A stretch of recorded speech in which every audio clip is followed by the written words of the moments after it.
আসসালামু আলাইকুম। প্রিয় দর্শক, গত কদিন ধরে একটা বিষয় নিয়ে খুব আলোচনা হচ্ছে, সেটা হলো দেশের বিভিন্ন স্থানে কালেমা খচিত পতাকা, এটা নিয়ে মিছিল হচ্ছে, স্লোগান হচ্ছে এবং বাড়ির উপরে খুঁটিতে টাঙানো হচ্ছে।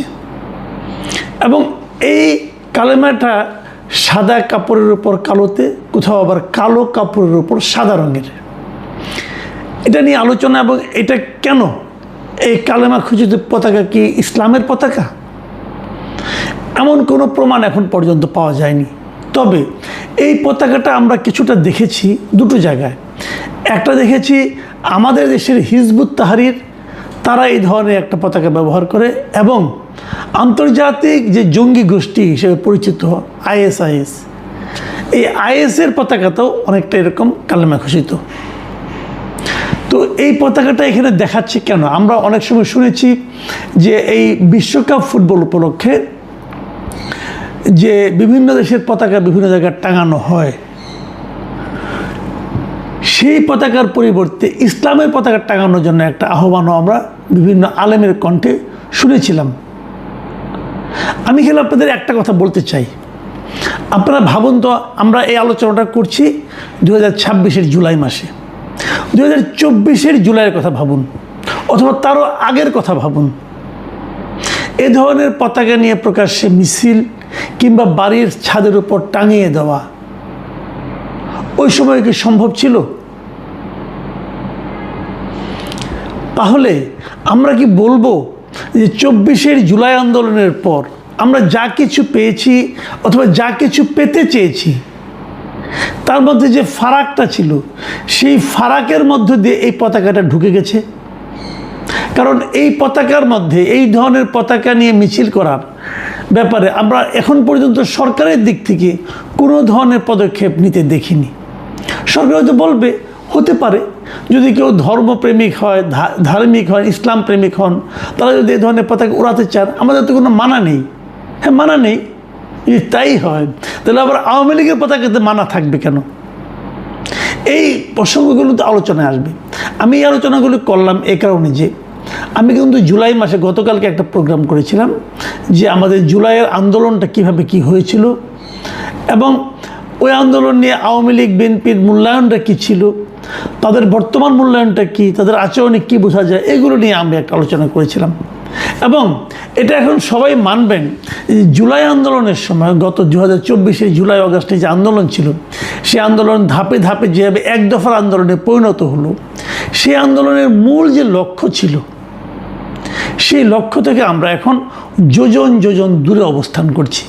দেখুন, মাত্র 2 বছরের মাথায়, আমি যদি আরও সংক্ষেপ করে বলি, মাত্র 1 বছরের মাথায় আমরা দেখেছি। কারণ 2025-এর যে জুলাই আন্দোলনের বর্ষপূর্তি ছিল, সেখানেও আমরা এই হতাশাই সাধারণ মানুষের মধ্যে দেখেছি। তাহলে এই প্রশ্নটা কিন্তু অনেকেই করেন যে জুলাই আন্দোলন তাহলে ব্যর্থ কি হয়ে গেল, অথবা যদি ব্যর্থ না হয় তাহলে কী? এটা কি সার্বিকভাবে ব্যর্থ হয় নাই, আংশিকভাবে ব্যর্থ হয়েছে? কিছু কি অর্জিত হয়েছে? হ্যাঁ, আমি বলবো কিছু অর্জিত হয়েছে। কিছু অর্জিতটা কীভাবে হলো? যে শেখ হাসিনার যে শাসন ছিল, সেই শাসনটা জুলাই আন্দোলনের মাধ্যমে তার পতন হয়েছে। এটা হলো অর্জন। আর বাকি কিছুই আমরা অর্জন করতে পারিনি। বাকি প্রত্যেকটা জায়গায়, আদর্শিক জায়গায়, রাজনৈতিক জায়গায়, অর্থনৈতিক জায়গায়, কাঠামোগত সংস্কারের জায়গায় কোথাও আমরা কোনো কিছুই অর্জন করতে পারিনি। বরং রাজনৈতিক জায়গায় কি হয়েছে, আমরা দেখেছি যে আওয়ামী লীগ আমলে আওয়ামী লীগ সবসময় চেষ্টা করেছে যে সারা দেশের মানুষকে রাজনৈতিক বিবেচনায় বিভাজিত করে রাখতে, আওয়ামী লীগ, বিএনপি, জামাত আলাদা আলাদা করে রাখতে, চেতনার নামে, মুক্তিযুদ্ধের চেতনা নামে দেশের একটা বড় অংশকে রীতিমতো দৌড়ের উপর রাখতে, এবং তাদের কোনো ধরনের অবস্থান দেশে থাকবে, এটাই যেন তাদের আপত্তি ছিল। শেখ হাসিনার শাসনামলে এই বিভাজনটা এত স্পষ্ট এবং এতটা ভয়ঙ্কর ছিল যেন বলা যেত যারা বিএনপি সমর্থন করে তারা যেন এই দেশে থাকতেই পারবে না, যারা জামাত সমর্থন করে তাদের জন্য এই দেশে থাকার কোনো অধিকারই নাই, এরকম একটা পরিবেশ তারা কিন্তু তৈরি করেছিল। আমরা ভেবেছিলাম যে হাসিনা সরকারের পতনের পর নতুন যারা আসছেন তারা হয়তো এই অভিজ্ঞতার থেকে সবাই মিলেমিশে একটা জাতীয় ঐক্য তৈরি করে তারা অগ্রসর হবেন। এবং যখন তারা একটা অরাজনৈতিক ব্যক্তি ডক্টর মোহাম্মদ ইউনূসকে দায়িত্ব দিলেন, তখন আমাদের এই ধারণা, বিশেষ করে আমার মধ্যে এই ধারণাটা আরও তীব্র হয়েছিল যে যেহেতু উনি কোনো রাজনীতি করেন না, উনি সবাইকে মিলে, সকল দলকে মিলে একটা ঐক্যবদ্ধ জাতি গড়ার চেষ্টা করবেন। কিন্তু আমরা বিস্ময়ের সঙ্গে এবং বেদনার সঙ্গে লক্ষ্য করলাম ডক্টর ইউনূস যে বিভেদটা তৈরি করতে আওয়ামী লীগের 14-15 বছর লেগেছে, ডক্টর ইউনূস সেটা 1 বছর না যেতেই সেই বিভেদটা তৈরি করে দিলেন। উনি আওয়ামী লীগের রাজনৈতিক কর্মকাণ্ডকে নিষিদ্ধ করলেন, ছাত্রলীগকে নিষিদ্ধ করলেন, করে আওয়ামী লীগ এবং ছাত্রলীগের যারা সমর্থক আছেন, কর্মী আছেন, তাদেরকে যেন এদেশে দ্বিতীয় শ্রেণীর নাগরিকে পরিণত করলেন। এবং সেই থেকে যে বিভেদটা তৈরি হলো, সেই বিভেদটা এখন যত দিন সামনের দিকে যাচ্ছে তত বেশি তীব্র আকার ধারণ করছে। এবং এর বিপরীতে আমাদের মুক্তিযুদ্ধকে উনি প্রশ্নের মুখে তুলে দিলেন। মুক্তিযুদ্ধ এবং জুলাই আন্দোলন এই দুটোকে যেন পাশাপাশি বসিয়ে দিলেন। কেউ কেউ বলতে শুরু করলেন জুলাই আন্দোলন হলো দ্বিতীয় মুক্তিযুদ্ধ। জুলাই আন্দোলনে যারা শহীদ হলো তারা যেন মুক্তিযুদ্ধের শহীদের চেয়েও বড় গুরুত্ব পাওয়া শুরু করলো। এই যে প্রক্রিয়াটা, এই প্রক্রিয়ার মাধ্যমে উনি এমন একটা শ্রেণীকে আশকারা দিতে থাকলেন যারা নাকি আমাদের দেশের অস্তিত্বেরই একসময় বিরোধিতা করেছিল।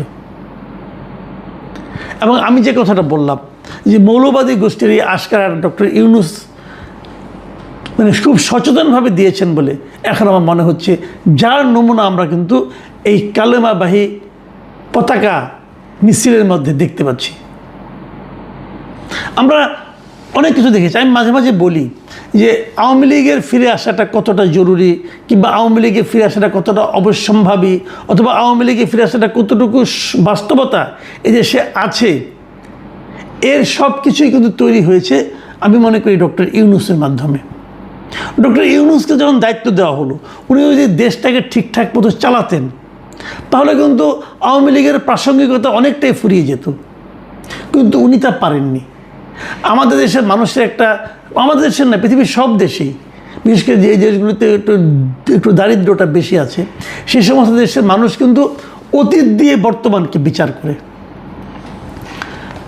আমাদের এখানে যখন ডক্টর ইউনূস ক্ষমতায় আসলো, মানুষ ভেবেছিল চাঁদাবাজি শেষ হয়ে যাচ্ছে। আমরা শুনেছিলাম যে স্বরাষ্ট্রমন্ত্রী নাকি এক কারওয়ান বাজার থেকেই প্রতিদিন 1.5 কোটি টাকা চাঁদা নিয়ে থাকেন। তো চাঁদা নেওয়ার অর্থটা কি? এই টাকাটা তো সাধারণ মানুষের যে ব্যয় তার মধ্যে যুক্ত হচ্ছে, জিনিসপত্রের দাম বেড়ে যাচ্ছে। আমরা ভেবেছিলাম চাঁদাবাজির অবসান ঘটবে, জিনিসপত্রের দাম কমবে, সাধারণ মানুষ একটু নিশ্চিন্তে থাকবে। কিন্তু সেই জিনিস আমরা বাস্তবে দেখতে পেলাম না। আমরা দেখলাম সে আগের মতোই সব চলছে, এবং কোনো কোনো ক্ষেত্রে আগের চেয়েও খারাপ অবস্থা তৈরি হলো। এখন যখন সাধারণ মানুষ দেখে যে বর্তমানের অবস্থা আগের চেয়ে খারাপ, তখন মানুষ কিন্তু আগের প্রতি একটু আগ্রহী হয়ে ওঠে। যে কারণে আমরা 6 মাস যেতে না যেতেই বিভিন্ন মানুষের মুখে উচ্চারিত হতে শুনলাম যে আগেই ভালো ছিলাম। ডক্টর ইউনূস একটা অসাধারণ সুযোগ পাওয়ার পরও সে সুযোগটা নষ্ট করেছেন।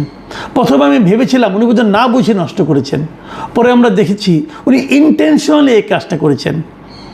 উনি এই কাজটা করেছেন হলো যে এই ধরনের ফার্দার যাতে নাকি আর কোনো আন্দোলন না হতে পারে স্বৈরাচারের বিরুদ্ধে, শাসক গোষ্ঠীর বিরুদ্ধে, সেই জিনিসটাকে নষ্ট করে দেওয়ার জন্য এটা করেছেন। যেমন উনি এই 2-3 জন স্টুডেন্টকে ওনার ক্যাবিনেটে সুযোগ দেওয়ার মাধ্যমে, উপদেষ্টা বানানোর মাধ্যমে পুরো যুবক শ্রেণীর, পুরো যুবক গোষ্ঠীর মধ্যে যে ঐক্যটা গড়ে উঠেছিল অন্যায়ের বিরুদ্ধে, সেই ঐক্যটাকে ভেঙে দিয়েছিলেন। এদেরকে উনি দুর্নীতিতে লিপ্ত করেছিলেন। এদের পাশাপাশি সারা দেশে যত ইয়াং শ্রেণী ছিল যারা নিজেদেরকে বৈষম্য বিরোধী ছাত্র আন্দোলনের সদস্য বলতো, তারা সবাই কিন্তু, সবাই মানে ধরেন তার 90% আমি বলবো, নানা ধরনের দুর্নীতিতে, প্রভাব বিস্তারে, মাস্তানিতে লিপ্ত হয়ে পড়েছিল। এভাবে উনি একটা জেনারেশনকে করাপশনের মধ্যে ঢুকিয়ে দিয়েছেন এই ডক্টর ইউনূস। এবং এর পাশাপাশি তিনি যেটা করেছেন, জাতীয় পর্যায়ে আমাদেরকে, আমরা আগে বলতাম যে আওয়ামী লীগ সরকার ভারতের অনুগত সরকার, উনি পুরো দেশটাকে ভারতের পরিবর্তে অনেকটা যুক্তরাষ্ট্রের কাছে একটা গোলামি চুক্তির মধ্যে আবদ্ধ করেছিলেন। বিদেশে কিছু লোকজনকে নিয়ে এসেছিলেন, এনে তাদের মাধ্যমে আমাদের সংস্কার করবেন, আমাদেরকে জ্ঞান দিবেন, দেশকে কীভাবে চলতে হবে সেই জ্ঞান দেওয়ার জন্য আলী রিয়াজ, মনির হায়দার এদেরকে নিয়ে এসেছিলেন। তারা কি একটা দলিলপত্র বানিয়ে দিয়ে গেছে, দিয়ে তারা কোথায় এখন? তারা কিন্তু সব ভেঙে গেছে। এরা কেউ তো এই দেশকে তারা ফিল করে না, তারা তো এই দেশের মানুষ নয় আসলে। তারা যুক্তরাষ্ট্রকে মনে করে তাদের দেশ। তারা এখানে এসেছিল লুটপাট করার জন্য, এবং এদেশের প্রকৃত মানুষের মধ্যে যে সংস্কারের প্রত্যাশা ছিল সেই প্রত্যাশাটাকে ধ্বংস করার জন্য তারা এসেছিল। যে দু একজন আছে, তাদের মধ্যে দু একজনকে আমি খুব বিশ্বাসের সঙ্গে লক্ষ্য করি, ওরকম বিদেশি বেশ কয়েকজন কিন্তু এই সরকারও ধারণ করছে। এবং যাদেরকে ধারণ করছে, একটা কথা কেবল ভাবুন তো, তাদের যদি এই দায়িত্ব থেকে সরিয়ে দেওয়া হয় তাহলে কি তারা থাকবে? এই ডক্টর খলিলুর রহমান বলেন, আশিক চৌধুরী বলেন, আশিক চৌধুরী তো লন্ডনের নাগরিক, ইংল্যান্ডের নাগরিক। একজন ইংল্যান্ডের নাগরিককে আপনি আমাদের এখানে একটা জাতীয় পর্যায়ে নীতি নির্ধারণী পর্যায়ের একটা জায়গায় বসিয়ে রেখেছেন। ডক্টর ইউনূস এনেছিল, তার বদমতলব ছিল। এই সরকার তাকে কেন ধারণ করছে এটাও কিন্তু আমার কাছে এখন পর্যন্ত ক্লিয়ার না। তো আমরা তো এগুলো দেখলাম, এই জায়গাগুলোতেই কিন্তু আমরা দেখেছি যে তারা কতটা, মানে জুলাইয়ের চেতনা, আমরা বলি জুলাইয়ের চেতনা কেন ব্যর্থ হয়েছে, এর মূল কারণ হলো ডক্টর ইউনূস এবং গং এবং তার লোকেরা। দেখুন, জুলাইয়ে যারা শহীদ হয়েছিল, জুলাইয়ে যারা আহত হয়েছিল, সে আহতদের সুচিকিৎসা করেছে? এখনও করেনি। সবার চিকিৎসা হয়নি, এখনও তাদের মধ্যে হাহাকার রয়ে গিয়েছে। রাষ্ট্র পরিচালনা যে সংস্কার করতে চেয়েছিল সেটা কি করেছে? সেটাও তারা করতে পারেনি। কিন্তু এখন তারা কি করছে? এখন তারা জুলাই চেতনা বলেও এখনও ওইটাকে ইস্যু ধরে তারা কিন্তু সমাজের মধ্যে বিভক্তি আনার চেষ্টা করছে। আমরা মাঝে মাঝে বলি যে জুলাই চেতনার এই দুরবস্থার কারণটা কি, দুরবস্থাটা কোন পর্যায়ে পড়ছে? জুলাই চেতনা, জুলাই আন্দোলন এগুলি এখন নিয়ে অনেকে ট্রল করছে, লোক এগুলি নিয়ে হাসাহাসি করছে। এর হাত থেকে কিন্তু আমি মনে করি সমাজকে মুক্ত করতে হবে। আমি এটাও মনে করি যে জুলাইয়ের নাম নিয়ে সমাজকে বিভক্ত করা, ঠিক যেমন মুক্তিযুদ্ধর চেতনার কথা বলে জাতিকে বিভক্ত করা হয়েছিল, তেমনি এই সরকার অথবা অন্তর্বর্তীকালীন সরকারের মধ্যে আমরা দেখেছি জুলাই চেতনার নাম করে তারা জাতিকে বিভক্ত করছে। আমি আগের মতো এবারও বলি যে এই বিভক্তি আমাদের জাতির জন্য সবচেয়ে বড় ক্ষতির কারণ হবে। জাতিকে অগ্রসর করতে হলে জাতিকে ঐক্যবদ্ধ করতে হবে। যেটা সবচেয়ে বেদনার বিষয়, এই যে বর্তমান বিএনপি সরকার আসছে, তাদের মধ্যেও কিন্তু আমি অন্তর্বর্তীকালীন সরকারের তৈরি করে দিয়ে যাওয়া বিভক্তিকে বয়ে নিয়ে যাওয়ার একটা প্রবণতা দেখছি। তাদের মধ্যে এই চিন্তাটা কাজ করছে না যে জাতিকে ঐক্যবদ্ধ করতে হবে। জাতিকে ঐক্যবদ্ধ করার কোনো রকম উদ্যোগ তাদের মধ্যে আমি লক্ষ্য করছি না। যদি এটা অব্যাহত থাকে তাহলে আমি মনে করি এটা আমাদের জন্য একটা ভয়ঙ্কর পরিণতি ডেকে আনবে। প্রিয় দর্শক, আমরা আশা করব জাতিকে ঐক্যবদ্ধ করার জন্য যা যা করার দরকার তাই সরকার করবেন। এখন এ পর্যন্তই।